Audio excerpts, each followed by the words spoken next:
Master Gordon, have you heard what happened? Yes, I have. Poor boy. And I was so mean to him. I hope someone kills that beast of a wolf real soon. I'll hang its stuffed coat above the door. You can count on that. How do you know it was a wolf? Well, what else could it be? It was a wolf, that's for sure. Maybe. There's no reason to talk.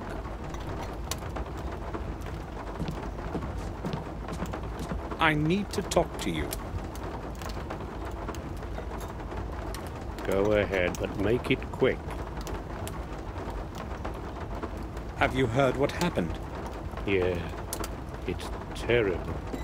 You know, I don't get distressed easily. But this boy, I feel sorry for him. They found him torn to pieces. Those damn beastly wolves. I'd like to see traps set all over the place. And shoot whatever the traps don't take care of. Where did it happen?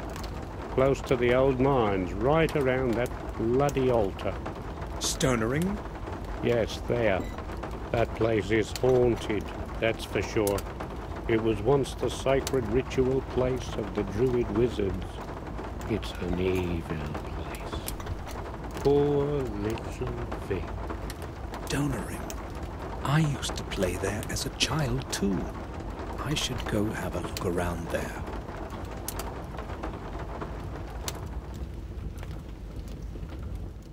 From Willow Creek, I set my steps towards the dark woods at the edge of our manor.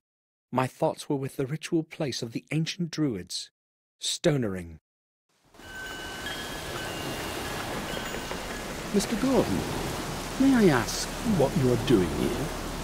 Why have you come to this place?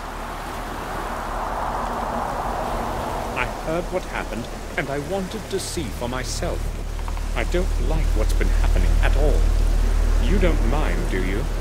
No, it's all right, as long as you do not impede my investigation. We should meet again at a place where the tragedy occurred, don't you think? No, I don't. I'm trying to understand what is going on here. Just like you. This is police work, Mr. Gordon. Things have been getting more and more complicated recently, and I don't need more added confusion. No offense intended. None taken. I quite understand. Can you at least describe to me what happened? Well, since I've come this far, I suppose I should tell you what I know. But first, you tell me what you already know, so I'm not wasting my time. I only know that they found the body of a young boy here, and it appears that he was killed by wolves. Then you know almost all that I do. There's not much more I can add to that. The boy probably wandered too far from the village last night. Very imprudent. When the wolves attacked him, he was trying to escape. Unfortunately, the furious beasts got to the wood land. You know the rest already. Don't you find it odd that the bloodstains are only on that big stone in the middle? I'd say the boy was trying to run to a higher place, but it was no help. That's all I'm willing to tell you. Gordon, I don't want you to speak about this with anyone else, you understand? People know way too much already, and I don't want to be adding to any scary, tall stories. I'll keep it to myself. Good. I need to reflect on a couple of matters now. Of course. Would you mind if I had a look around here? What makes you so interested in all this? You wouldn't happen to know anything I don't, would you? Well, I'm not quite sure. You would tell me if that were the case, right? Certainly. Very well then.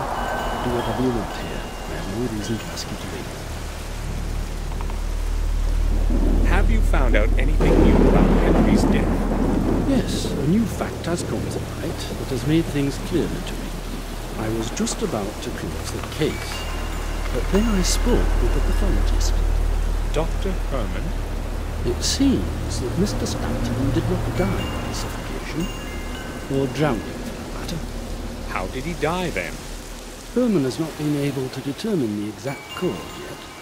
He has not arrived at a conclusive assessment yet, so I gave him some more time. What's certain, though, is that Stanton's lungs were not full of water, as is common with drowning. You see what this could mean if it were confirmed. Not quite, Detective. It would mean that he died somewhere else, and his body was carried and dumped into the fountain. Another murder, then? Doubtless, should Herman confirm his theory. I will not tell you anything else. You know more than necessary already. I would, however, like to ask you something. Just a routine, you see, Gordon? Yes, go ahead. I have only one question. Where were you yesterday at about this time? Well, if you must know, I was visiting my relatives at a remote manor in Wales. And what was the purpose of that visit? Well, just family visit, nothing special. Why are you interested? Just a routine question, Gordon. That's all for now. All right.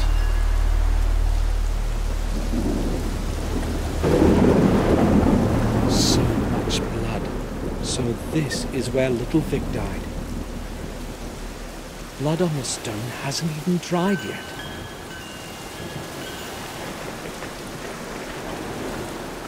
A wind chime made of metal strips and iron fragments. Strange. The plant that's clinging to it looks burnt.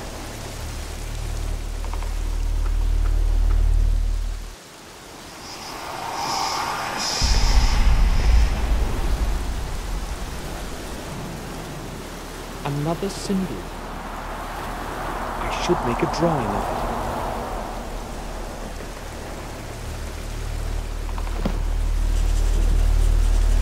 Done.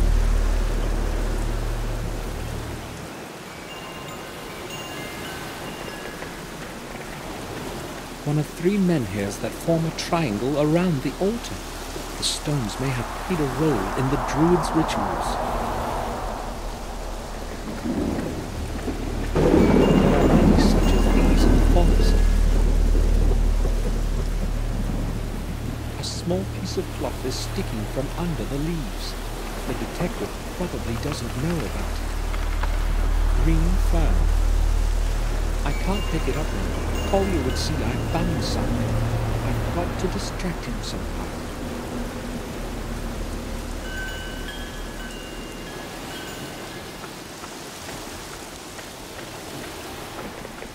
The third stone in the triangle.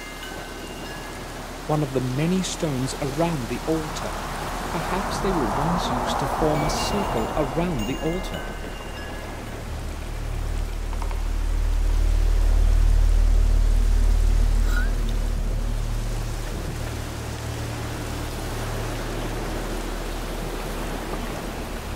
This should keep the detective busy for a while.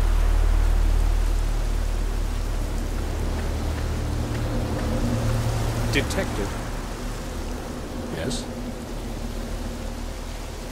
I have had a look around this place, and I've noticed something. You might be interested in this. Yes, I'm listening. There is a symbol of some sort over there on that big stone to the left. Yes, I've seen it. It could have been here for years, maybe even longer. Oh, I don't think so. Why do you say that? Well, the paint is very bright, and also, I have seen a similar symbol before. Really? Where? Not exactly like this one, but quite similar. In fact, I have seen two different symbols. The first one on the old tower of our castle, and I noticed another one on the fountain where Morris found Henry. That's rather strange indeed. But you can remain calm. I know from experience that often even the strangest things sometimes have little meaning. To me, those are just old signs. Who knows? Maybe they were used in the past to mark something that had long been forgotten. There might be dozens of them across the manor. Maybe. I doubt they have any connection with the case.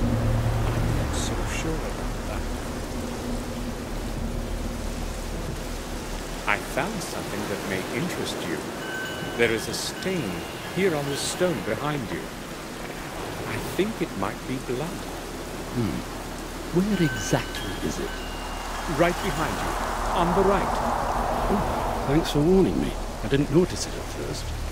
You're welcome. Here's my chance. I have to pick up the handkerchief while he is distracted elsewhere.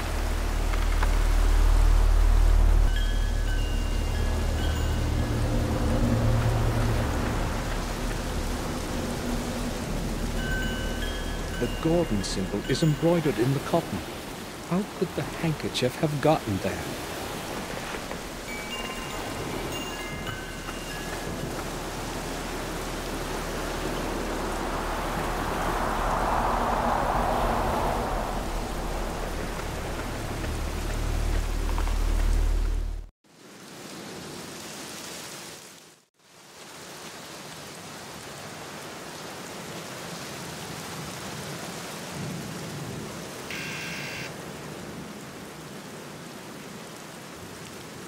Yes?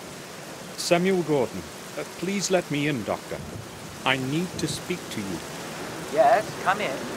I am downstairs, in the morgue.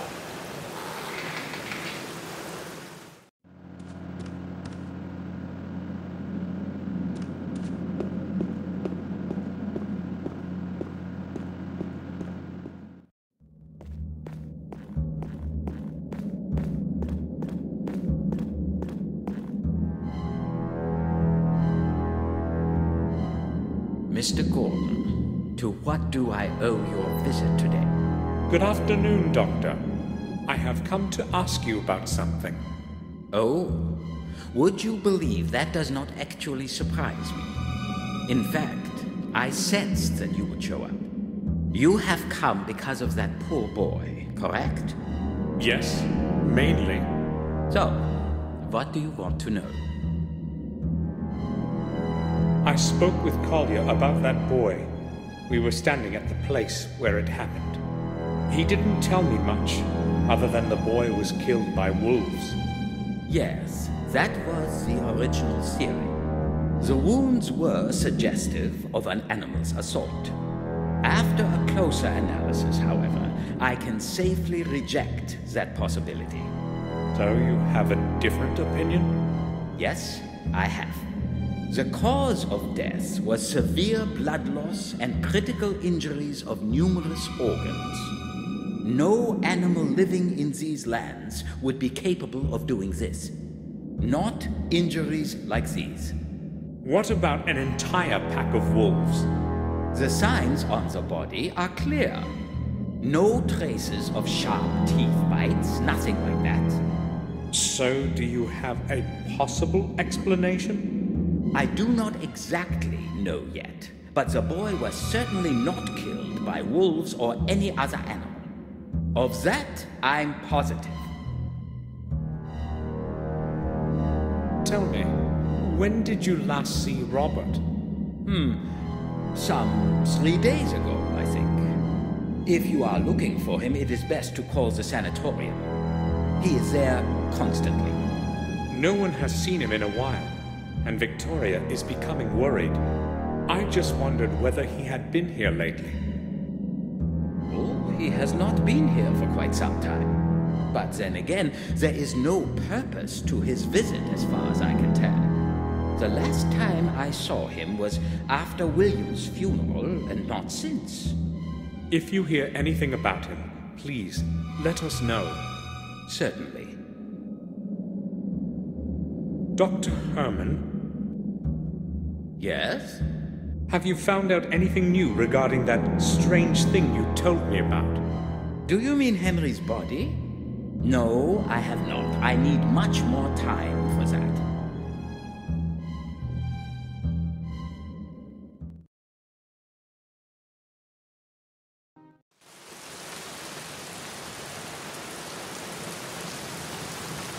There's a letter in it. Maybe Bates forgot to pick it up. I'll take it.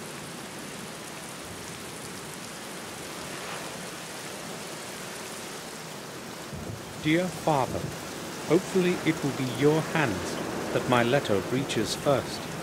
I cannot endure staying locked away in this horrible place. Therefore, I have decided to do what I should have done a long time ago.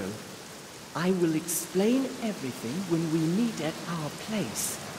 I know that you will understand. James. Father, so James is William's son. Why didn't Victoria tell me when we spoke before?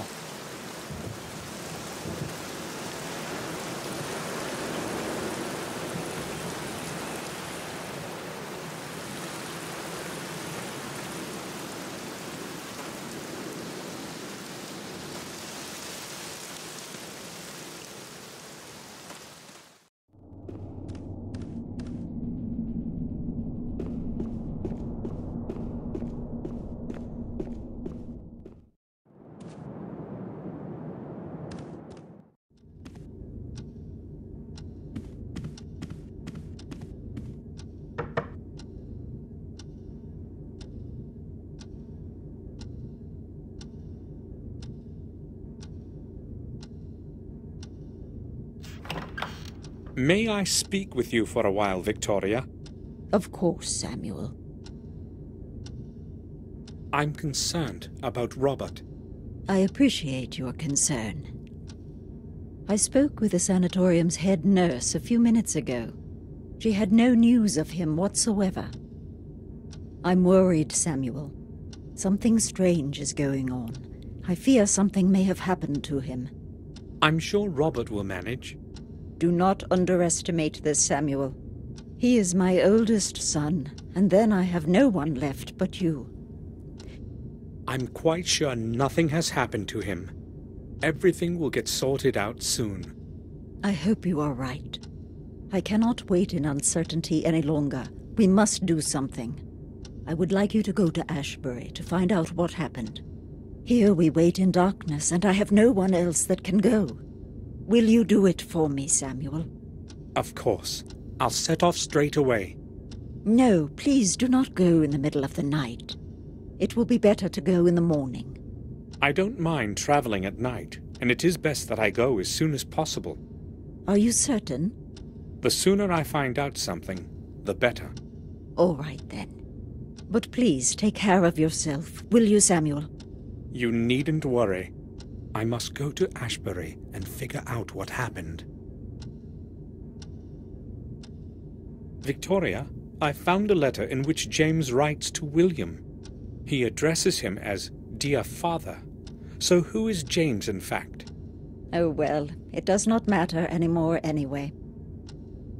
It is true, Samuel. James is William's illegitimate son. I could not tell you before when you showed me that picture. I didn't want anyone to know. This secret must be buried along with William. I understand. Would you please excuse me now, Samuel?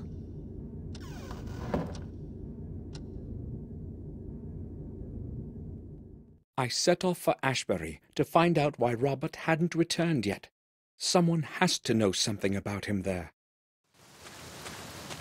The Ashbury Sanatorium, the place of laments, as William used to call it.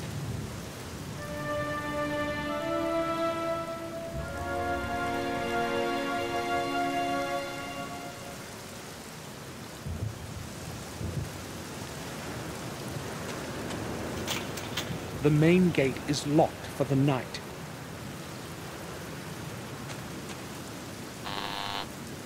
Hello? I know this is an awkward hour, but can you let me in? I would like to visit one of the patients. We do not allow anyone in at this time. I'm sorry. You will have to come during regular visiting hours. Tomorrow will be too late. Please, let me in and I'll explain everything. Oh, are you a doctor? No, I'm not. Who have you come to visit then, in the middle of the night? I've come because of Robert Gordon. He is the director here. Yes, I happen to know who's director here, Mr. Samuel Gordon. I'm sorry. I forgot to introduce myself. Very well then. I'll make an exception, Mr. Gordon. push the gate open when you hear the buzzer and go straight to the main entrance. I will be expecting you in the lobby. Thank you.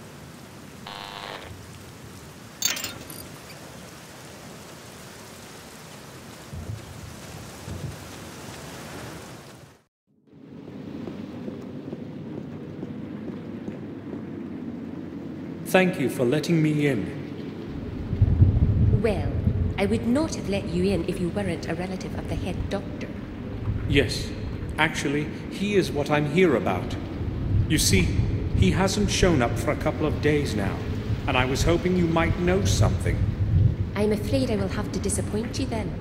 He left the sanatorium the day before yesterday, late at night, and has not turned up again since. Are you sure? Of course. I have been on duty every day. What time did he leave? Around midnight, I believe. He always leaves quite late. He has had a lot of work to do lately. Did he mention where he was going, or say anything unusual? Give me a minute. No, I don't recall him saying anything special. In fact, he was very tired. Just said goodnight and left. I would like to visit a patient named James. Can you show me to his cell? No, that's not possible, Mr. Gordon. Can't you let me in? Unfortunately, you will not be able to visit him, no matter what I could or could not do. I don't understand. Don't you know? James escaped the night before yesterday. I thought someone had told you. No, I didn't know. How did he escape? He must have gotten into the sewer system under the building. It should have occurred to me that he might do something like this. Why? Did he say something to you? Yes, I spoke to him the day before. He seemed much more anxious than usual. But there was more to it. I don't know if I can tell you. It is a delicate situation. Please speak. It might be important. Maybe it will shed some light on the whole matter with Robert. Do you think it may be related? I don't have a clue. Please tell me what you know. All right. James was more anxious than usual, as I said. It was hard to understand what he was trying to tell me. But it was the head doctor that he was speaking about. He said he knew something important, but he could not tell anyone what it was. Did he say what it was exactly? No. It seemed to me that he was afraid to talk. He kept asking me to put in a word for him with one of the doctors so he could go home. But he insisted that I not mention it to the head doctor. He acted quite desperate, so I promised I would help him. What happened then? Well, James does tend to be very moody, but I would not say that he is dangerous. I have known him for years now, and most of the time he's made very little trouble. So I went to the head doctor to ask him for a temporary leave permit for James. But you said he didn't want Robert to know. I had to promise that, but without the signature of the head doctor, no patient can leave this place. He didn't agree, though, and defended his opinion quite firmly. It seemed rather strange to me, such rigidity, I mean. Did you speak with James after that? No, I didn't want to further disconcert him. And the next day he escaped. I cannot tell you anything more. I have no idea why he wanted to go back home so suddenly. You have been quite helpful. Thank you. Why would James want to get away so desperately and suddenly? And why didn't Robert allow him to return to the castle? It seems to me that these things are related somehow. That's all. Thanks.